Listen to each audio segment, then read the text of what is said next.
Alright, Chapter 1 of College 101.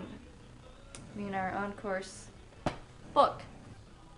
Alright, Chapter 1 is entitled Getting on Course to Your Success. We will go over what success is, the power of your own choice, writing yourself a great life, how to test yourself and ask yourself the questions of how you think you're going to do in life, what you want to do in life, how important things are in your life, and how the society affects your life. You can talk about forks in the road, all the different choices that you have, all the choices that you have the access to, like, road A or road B, which one would you like to go down? There's words of encouragement to yourself. And then there comes to a very important point of understanding higher education.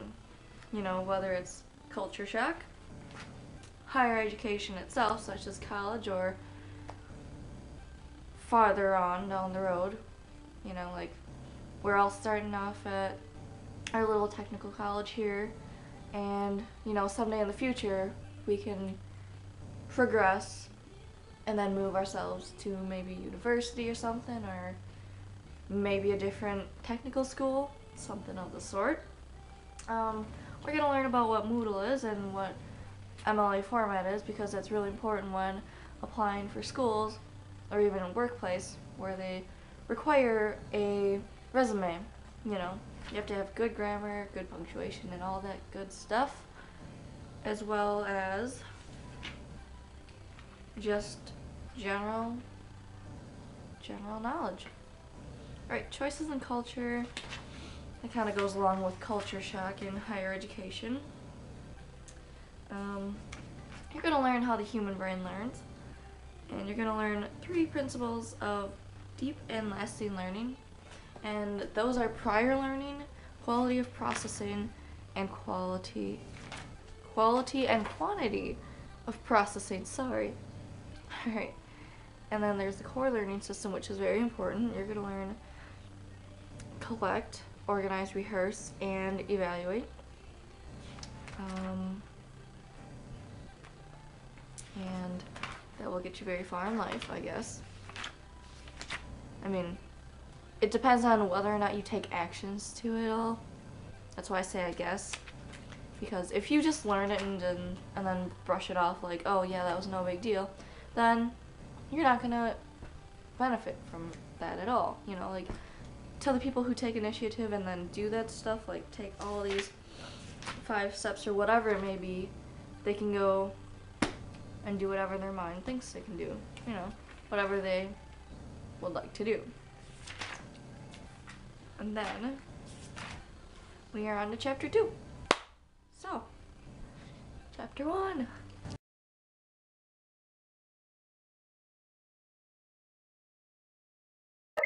Hey everyone, it's Curtis here. Alright, first off, I'll be talking about power of choices. Alright, your life revolves around choices, and the choices you make defines you as a person. The hardship of choices is if you choose to make a poor choice, it could possibly ruin your life forever, which is kind of a scary thing. Most poor choices are done within the age range of 14 to 20 years old, and that's a lot of bad choices are within college.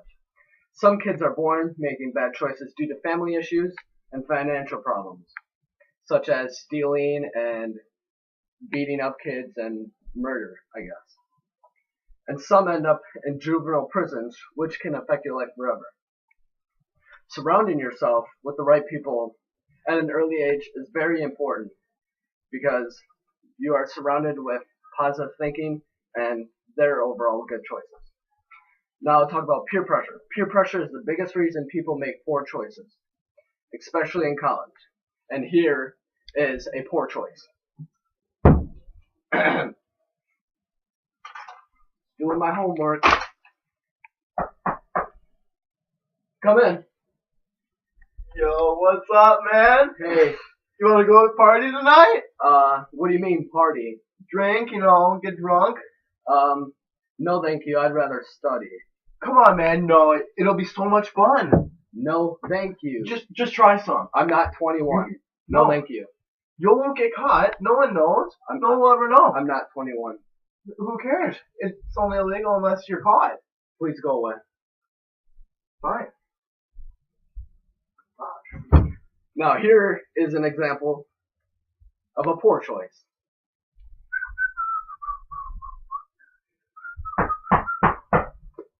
Come in. Dude. Hell yeah! You want, yeah?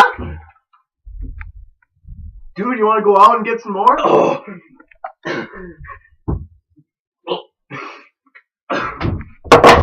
Yeah, let's turn the music up.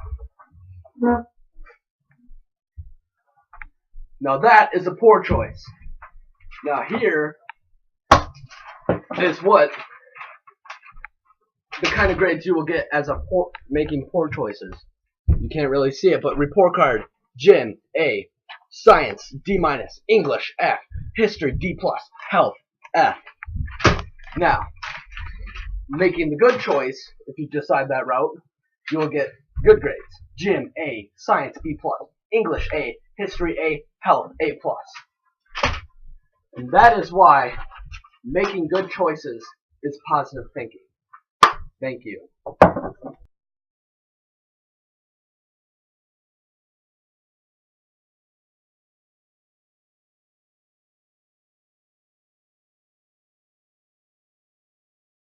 You have this foreign exchange student in your class, and they're trying to do homework. Let's say it's math homework.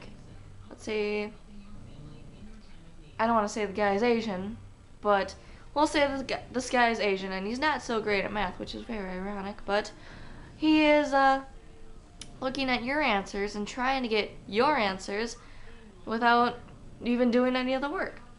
Okay, when you catch him trying to get your answers onto his paper, then you say, oh yeah, would you like me to help you understand this math problem or whatever it may be?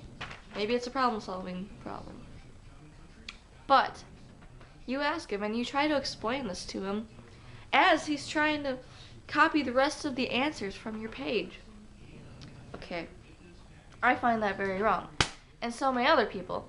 So this is kind of like the controversy of, Americans think that dogs and cats and all that good stuff are animals and companions and lifelong friends, while the Chinese find it appropriate to eat this dog. Okay. This Asian guy, who is not good at math, thinks that it's okay to copy down the Americans' answers. And the American guy is like, yeah, no, try to do your own homework, listen to me while I'm talking to you. I'm trying to explain this to you so you understand it, so you don't have to ask me anymore. That is the exact same thing, and that is how culture shock works in America. I mean, that is how culture shock works in life. Alright. So, culture shock is the difference between one's thoughts and another's thoughts. When these two thoughts clash, that is called culture shock. So, ta-da! You learned something today. Alright. Adios.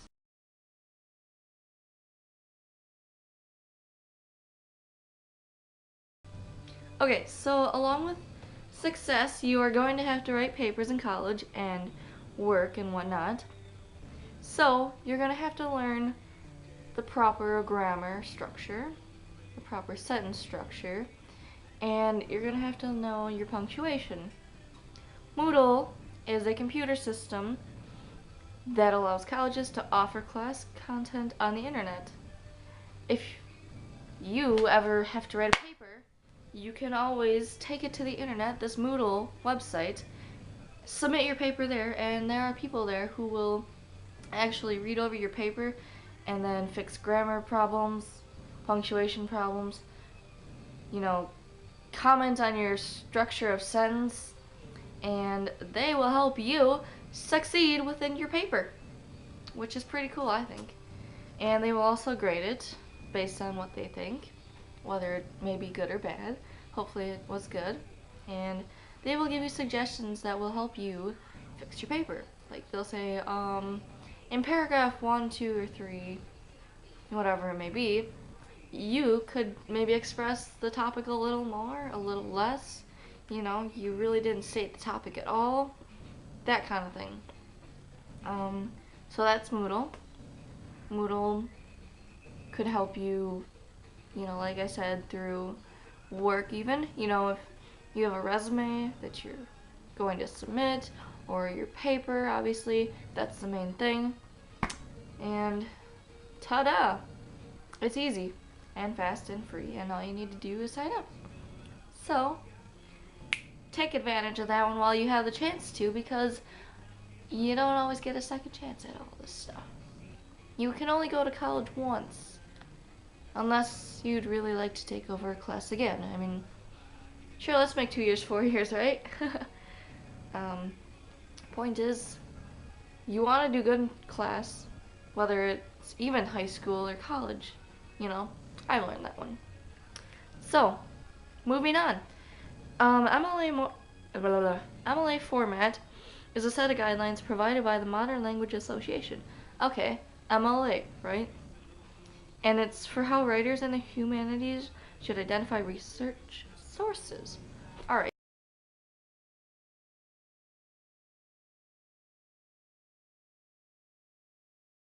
Alright, now I'll talk about 3 principles of deep and lasting learning. And the downfall to all 3 of these, which are prior learning, quality of processing, and quantity of processing, is affected all by procrastinating, which is all on you. Now, you're learning every day, and becoming an active learner is very important. Learning isn't a specific sport. You don't create deep and lasting learning by passively listening to a lecture and casually skimming through a textbook, which many of us, college students and high school students do. Now, good learners, consciously or unconsciously, implement 3 principles for creating deep and lasting learning, which I just said. Now I'll start with the first, prior learning. Brain research reveals that when you connect with what you are learning now to previously stored information, you learn the new information or skill faster and more deeply. Alright, the contribution of past learning to new learning helps explain why some learners have difficulty in college with academic skills such as math, reading, and writing. If their earlier learning was shaky, they're going to have difficulty with new learning.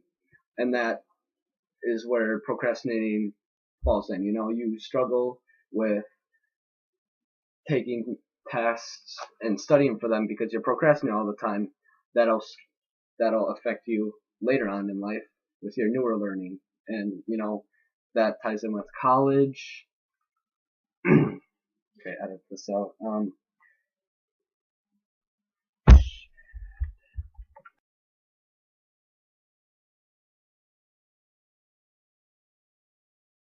Assess yourself. Assessing yourself helps you prepare for an actual evaluation or quiz. Assessing yourself can help determine which areas you still need to work on. Making self-quizzes are a great way to study and makes it easier to remember what you have studied.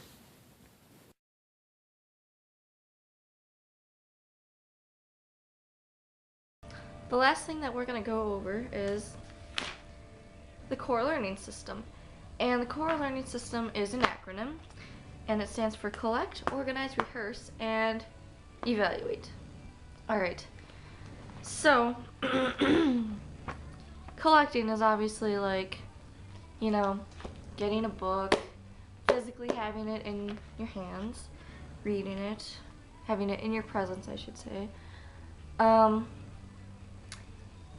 They say in the book that it's your physical, it's the 5 senses, like physical, sounds, taste, sight, smell. I'm pretty sure nobody wants to eat a book, or at least smell the book, see the book, or listen to the book. Like, I could rip a page easily. Like, that was my notebook. Um, you know, and that would just make their day. So, the core learning system.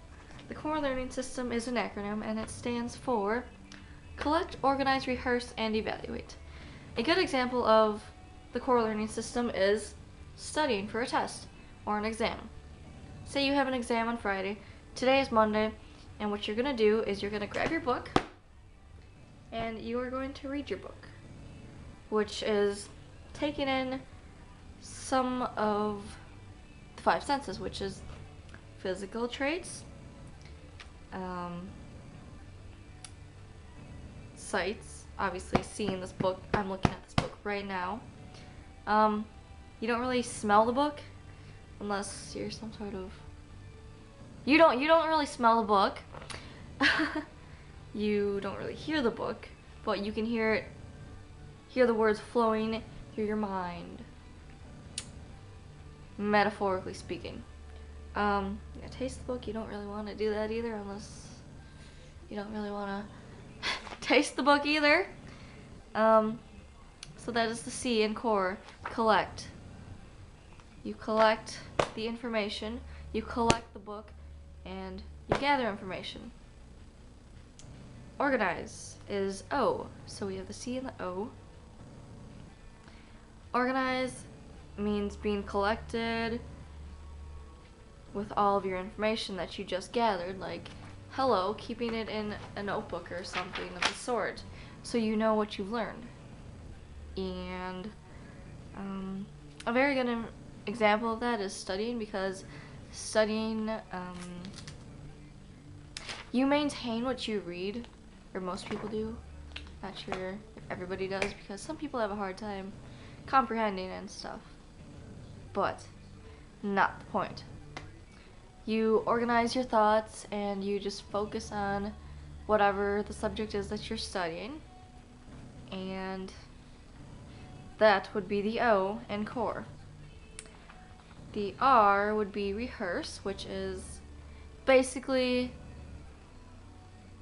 like, I want to call it a pretest, because you ask yourself questions and you reflect back on what you studied and what you've read and, you know, what you've all collected and organized through your mind.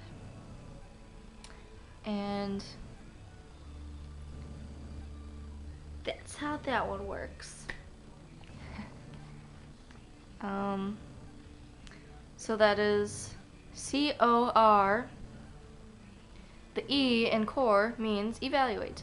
And I'm going to consider that one as like the final exam, because, you know, you've collected all your information, you've organized everything in your mind and in your book even, and then you've rehearsed it, like pre-test, you know, you reviewed everything that you've read and gathered, collected, organized, and then you go to the E, which is evaluate, and then you see whether or not you performed a good or bad core learning system. I mean, I think that's a good way to look at it, because not everybody knows how to study, and this is one of the best ways that somebody can study.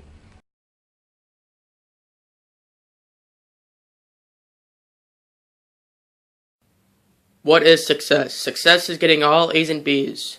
Having a great social life will help you with success. If you want to succeed, you must focus on learning instead of just getting good grades. Success is staying on course to your desired outcomes and experiences.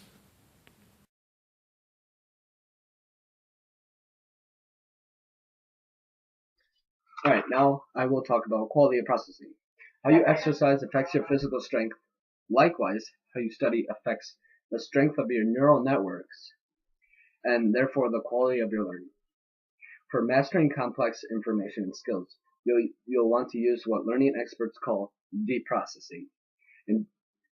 And you'll learn both effective memorization and deep processing skills, strategies, and the wise choices in college.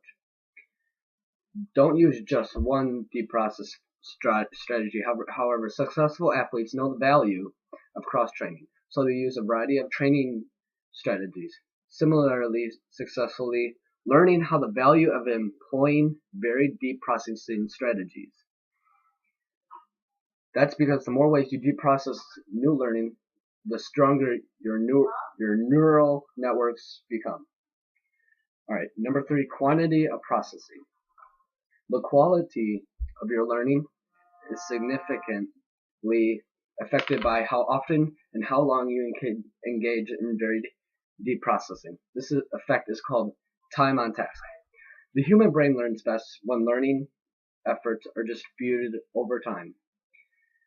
No successful athlete waits until the night before competing to begin training, which obviously makes sense. You weightlift 4 years to become, stronger and better athlete, and some we call studs, such as football. Summer amnesia, and it hits us all, and it hits me every year, and it kind of sucks. The inability to remember in fall term classes what they learned during the previous school year. That's the result of not creating strong neural networks that make learning last. To create strong neural networks, you need to process the target information or skills with numerous and very deep processing strategies and do it frequently.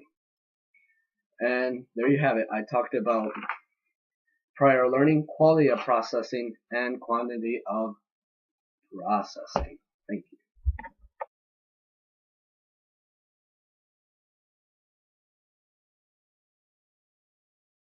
Alright, to go back on some of the things I talked about is, I think helping you write a great life is loving the right wife.